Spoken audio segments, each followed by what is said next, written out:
Ah, summer. It's finally here, but a break from school doesn't have to mean a break from learning. IXL is the perfect go-with-the-flow summertime companion to help your kids catch up, stay sharp, or get a head start in math, language arts, science, and social studies. Students get instant feedback, parents get detailed reports, and everyone has a productive summer. Trusted by 15 million kids and backed by 75 scientific studies, IXL Online is there when you want it, out of sight when you don't. And because you're a KidNuz listener, you get 20% off. Visit IXL.com/KidNuz. That's IXL.com/KidNuz. I check my email, and I'm not kidding, I just start screaming. I start jumping up and down. I'm like, oh my God, I am so excited. That's one of the winners of this year's America's Field Trip Contest, part of our exciting update to a story we first brought you in February. Hi, I'm Tori, and welcome to the latest episode of KidNuz Convos, where we have a conversation on a single topic that's of interest to kids. America's Field Trip invited kids to submit an entry with the chance to win an all-expense-paid field trip to one of about a dozen different places, as part of the way to help celebrate America's upcoming 250th birthday. And today, we're going to meet two of the first-place winners. But first, we get to talk with the head of this program, former U.S. Treasurer Rosie Rios. It's good to have you back on our program, and I'm so glad you're here to tell us about the winners. Thank you so much, Tori. Pleasure to be here and to talk about one of my favorite programs ever, America's Field Trip. So let's remind our listeners, what is the America Field Trip Contest all about? Who can enter, and what were they asked to submit? Absolutely. So America's Field Trip is a national student competition from America 250 that gives students grades 3 through 12 a chance to share their perspectives on America through artwork or writing in response to the prompt, what does America mean to you? And we created America's Field Trip as a platform for students to express what America means to them, helping them to foster a deeper connection to their national identity. And you had how many people entered? We had thousands of students from all across the country. All 56 parts of our country participated. So the 50 states, DC, and the 5 territories, we were overwhelmed at this year's applications. It was amazing. That must have been so hard to try and winnow down the winners. What were you looking for? You know, we have an outside group of former educators who get to do the wonderful task of reviewing the submissions and really understanding the authenticity and the experiences of these students. So we leave it to them to select them. And you have 75 winners in total, correct? 75 first place winners and 75 second place winners. So the first place winners get to participate in the field trips themselves. And then the second place winners get cash awards. And then there were some teachers who won some cash also, right? That's right. So we have these categories of elementary, middle school, and high school. And the students who got the highest points in each of those categories, their teacher received $1,000 of cash. Wow, that's great. I mean, certainly well-deserved for the teachers. Absolutely. Yeah. So we're going to hear from two of the winners in a bit. I can't wait to share their stories. They are amazing young people. But can you tell us a little bit about overall the winners and what they get as a prize? Well, so these winners get to choose from a series of backstage experiences. Most of them are with our federal agencies.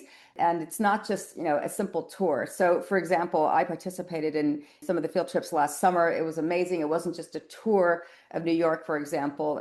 We had a chance to take the private boat from Manhattan Island to Liberty Island. We got up to the crown of the Statue of Liberty, which doesn't happen normally on the tour. We got to walk the hallowed halls of Ellis Island.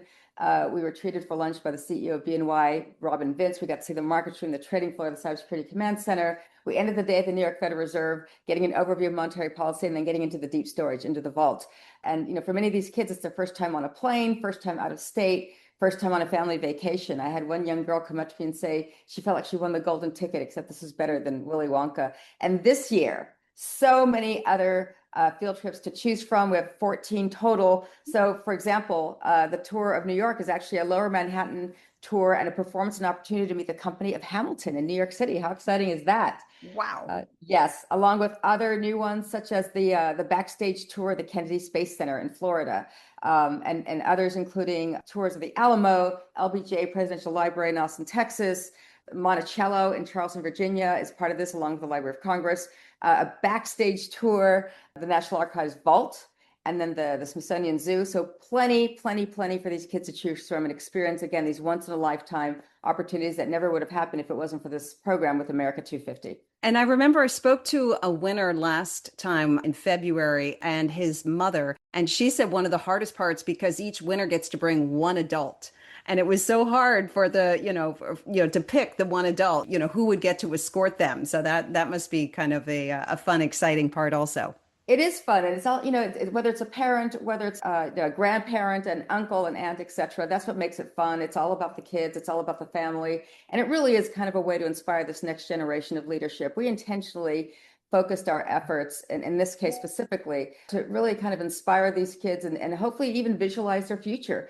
For many of these kids, they probably never knew what the Federal Reserve does, or never even saw what cybersecurity is, or even what a financial institution like BNY is like. And so for them, it's probably the first time they even thought to themselves, I can do that. That could be me. So America is now 249 years old, which is so exciting. And you describe America 250, obviously, is looking ahead to next year, July 4th, 2026. So you probably have some really big plans coming up in the next 12 months. Absolutely. Lots of great plans that we started this really 3 years ago with America's Invitation, which is a video portal that people can send in for their memories, their ideas, etc. So it's been a 3-year journey to date. And yes, we have one big year left. So stay tuned. You can go to our website at america250.org and find out more about all of these programs. I remember last time you schooled me, or you were very helpful in helping me pronounce the technical term. It's semi-quincentennial, is that right? Very good. Yes, semi-quincentennial. We don't have the benefit of a simple word like the bicentennial for 1976. So America 250 is meant to represent, yes, all things the 250th anniversary of the signing of the Declaration of Independence. Yeah, and so the way I remember semi-quincentennial is half of 500. That's exactly right. Semi-quincentennial. Very good. That's okay, a teachable moment in here. Yes, exactly. Well, don't ask me to spell it. I'm not sure I'd be able to do that. But it's such a great way to get kids aware and mindful and also in a kind of a nonpartisan way. That's the goal of this America's Field Trip project. Absolutely. By law, we are mandated to be bipartisan, and we are representative across the board in our 24 commissioners, along with how we think about our programming. It's been very kind of, again, focused on these 3 words, which is educate, engage, and unite. And so those are the 3 words that really kind of set the tone for our commission and for the programming that we've all unanimously approved to date.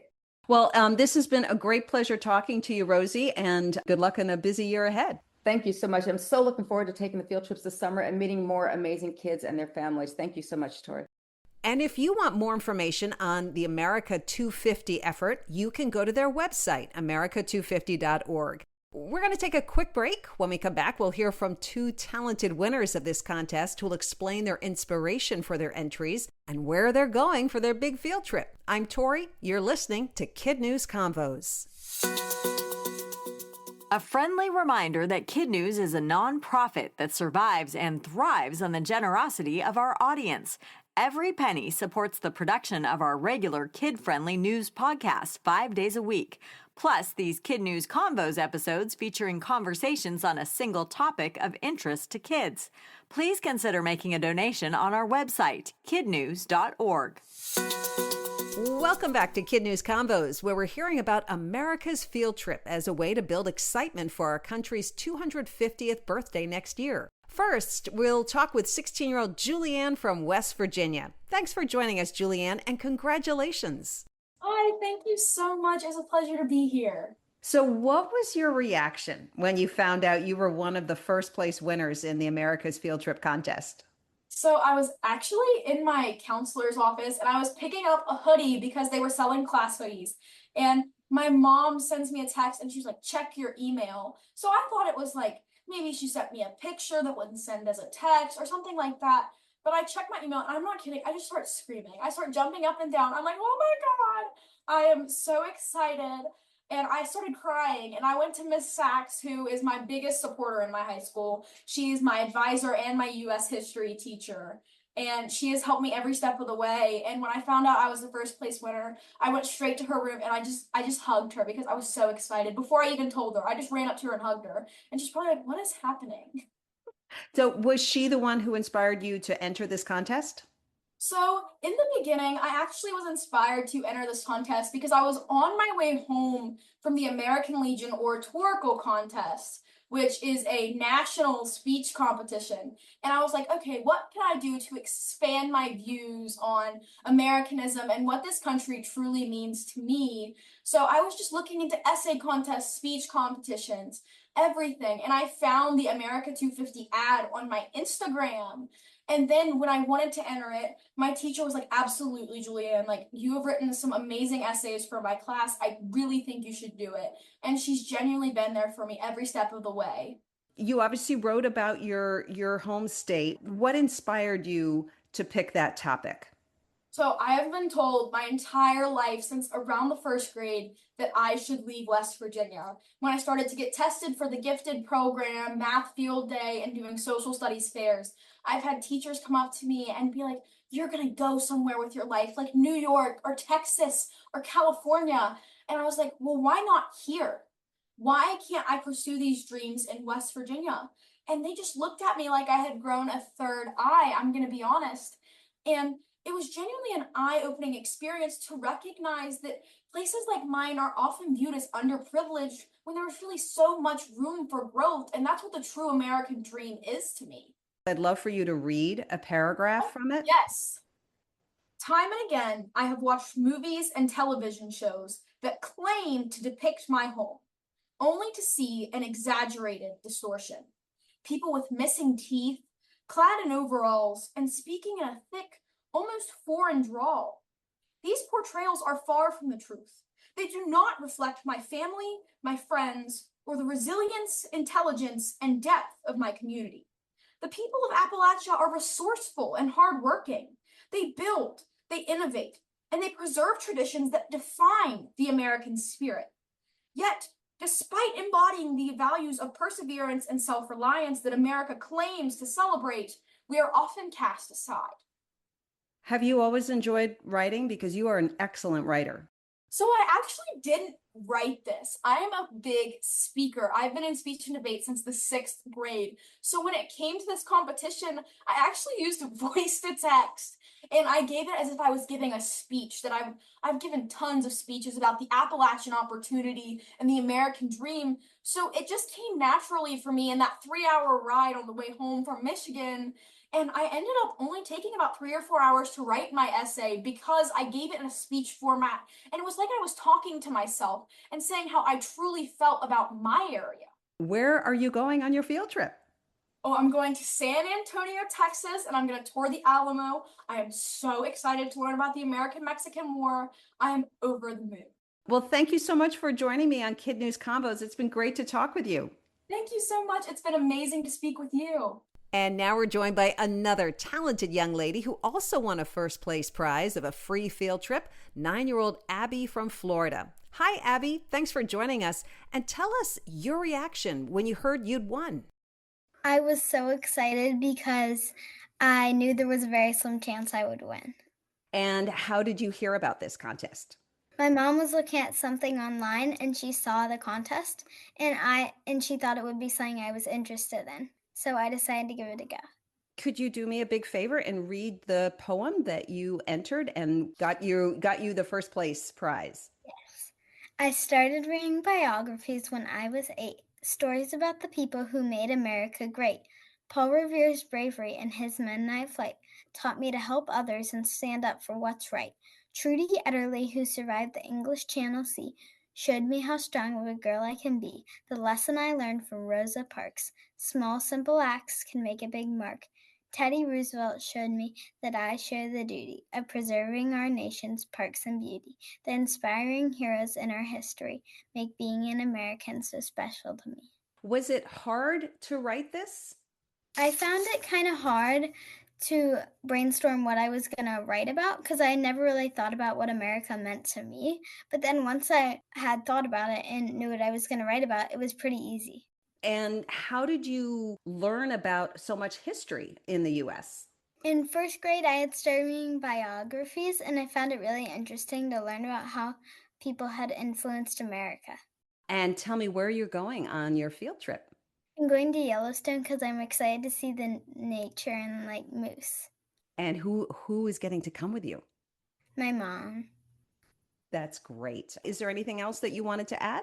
And I had recently watched the musical 1776, and I found it really interesting to see how the Declaration of Independence came to be in our nation and the silly songs about the founding fathers. So would you recommend other kids watch it as well? Yes, I would definitely. Well, again, thank you so much for doing this. You did a great job. Thank you. Enjoy your summer, Abby, and have a great time on your field trip.